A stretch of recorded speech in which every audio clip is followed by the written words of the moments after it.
Colston Loveland is the next Travis Kelce. Here's why. Ryan, we talk so much about Tyler Warren in this draft class, and we don't talk enough about Colston Loveland.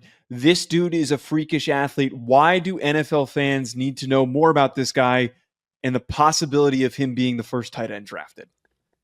Well, Joe, I think if he didn't get injured and wasn't able to test and finish out the 2024 season, I think we'd be having a much deeper conversation of Tyler Warren versus Colston Loveland as a collective, because they're so different, right? Like Colston Loveland is kind of your modern big slot tight end who can do a lot of different things from an alignment perspective, really good route runner, clean separator. I think there's a lot to love about his play style, especially in the offense in the NFL and the modern game that is still so wide open and wants guys to move around so often.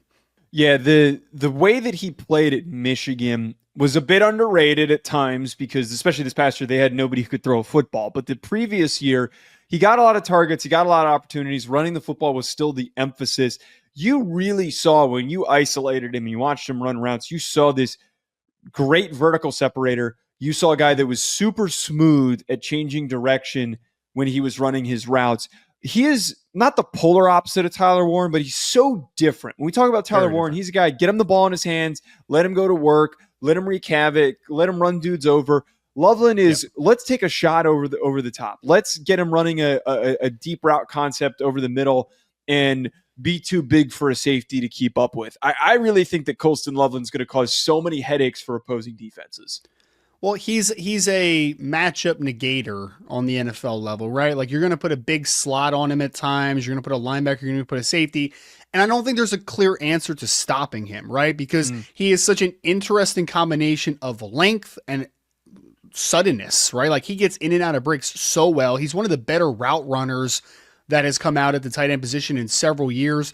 And although he doesn't like strike me as like an explosive athlete, he's super smooth and I think he could run, right? So like, I think he's probably, if he would have been able to test, probably a 4.6 something athlete. But the thing that really separates him is his change of direction is really, really good, man. Like this guy could run a legitimate route tree. If you wanted him to never play attached and just play detached and play into the slot, I think he could do that at a really high level, man. Like he could be a legit big slot in the NFL potentially.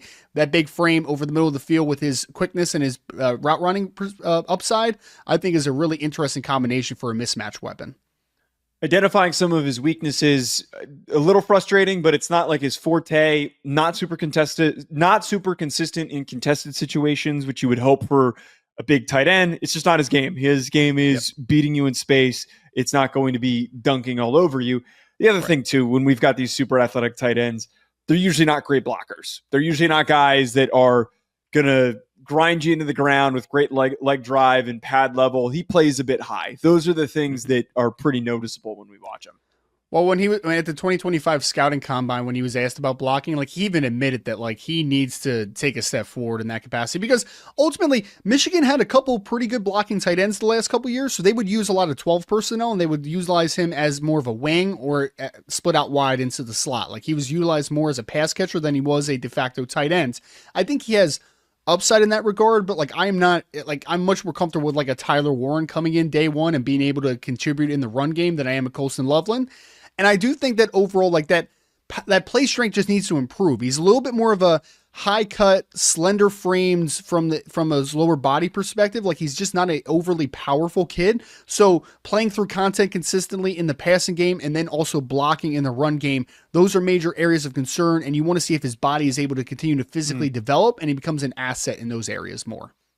Yeah, absolutely. And I love the fact that he identified that he needs to improve in that area. Sometimes you hear these tight ends like BS their way through those questions of like, yeah, I like to block. And it's like, no, you don't, man. Turn on the film. It's like, I did. It wasn't great. Yeah. Going into his background, we know that Michigan loved to recruit tight ends. He was the 10th rated tight end recruit in the 2022 NFL draft. He was the number 1 ranked recruit in Idaho. Gooding, Idaho. Very unexpected. There's been some guys popping up coming from the state of Idaho over the past couple of drafts, but he goes on to maybe be the most prolific potentially from that state.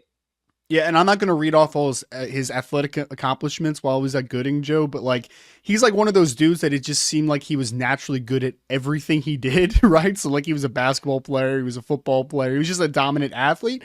But Michigan went into Idaho for a tight end, obviously a 4-star player on the composite and the 247 ranking in itself. And they beat out a few really impressive teams, man. Like Alabama offered him, Auburn offered him, LSU offered him, Utah offered him, UCLA. Like there was some legitimate Power 5 interest at the time, but Michigan was able to get him to come to play in the state of Michigan. And also he showcased himself pretty early on. Like sophomore year was his true breakout, but he came in and he played a lot as a true freshman. So this is a kid that is super talented. And anytime that you can go to Michigan and play tight end early on in their system, with historically they've done a pretty good job at tight ends just in a vacuum, I think it says something that he was able to come in there as a true freshman and able to contribute in a role. Pro comp, I'm getting a little bit bullish? Aggressive with this, but bullish because I'm comparing him to one of the greatest tight ends ever, and it's a little bit on the nose. But I think he reminds me of Travis Kelce in the way that Travis Kelce has been when he was at his peak. Not right now. Right now, he's not as athletic as he once was, and he kind of starting to see him slow down. Vertically is such a threat, was such a threat for Patrick Mahomes and Alex Smith in Andy Reid's offense. He also was pretty good at changing direction and being a threat after the catch because he was such a smooth athlete. Not a very good blocker. Not somebody who you're going to trust in line that's going to make a lot of plays as a blocker. But, man, if he can hit on that upside, I think that there's a path where I'm not going to say he goes on to be a Hall of Fame level tight end, but where he goes on to be maybe a 1,000-yard guy for some seasons in the NFL.